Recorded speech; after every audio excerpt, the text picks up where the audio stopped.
L'homme sauvage existe-t-il?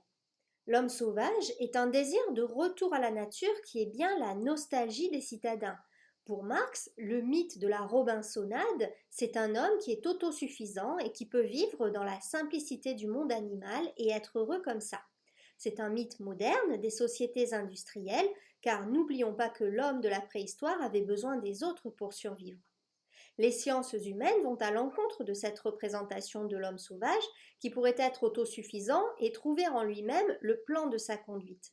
Un enfant sauvage n'est pas, comme on nous le dit, dans le mythe, un enfant qui serait élevé par des animaux.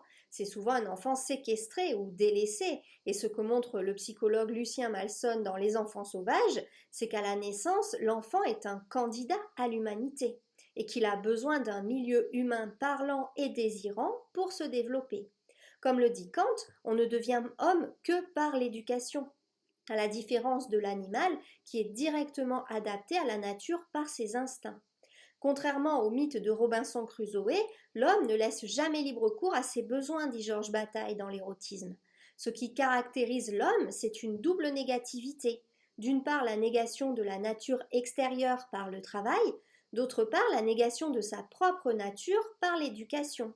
L'homme est une antinature qui fait qu'il ne peut pas vivre heureux et se sentir exister en satisfaisant simplement ses besoins vitaux.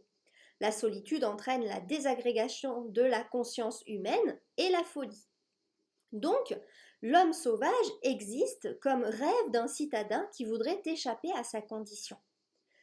On imagine souvent l'homme sauvage parce qu'on s'interroge sur nos origines. Nous n'avons aucune certitude sur nos origines. Rousseau, dans le discours sur l'origine de l'inégalité parmi les hommes, dit qu'il est impossible d'imaginer le premier homme. On ne peut penser que l'homme de l'homme.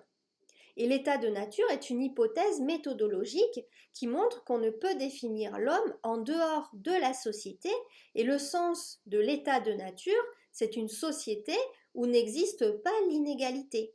Le bon sauvage est celui qui n'est pas méchant parce qu'il n'en a pas besoin. Parce que pour Rousseau, l'inégalité est la mère de tous les vices. L'homme sauvage, dans ce sens, n'existe pas.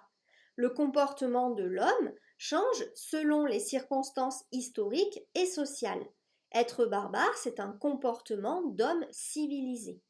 On appellerait sauvage tout homme qui n'appartiendrait pas à notre civilisation. L'homme sauvage est le produit du préjugé ethnocentrique. On rejette hors de la nature tout ce qui ne se conforme pas à la norme sous laquelle on vit. Les préjugés nous donnent une fausse représentation des hommes.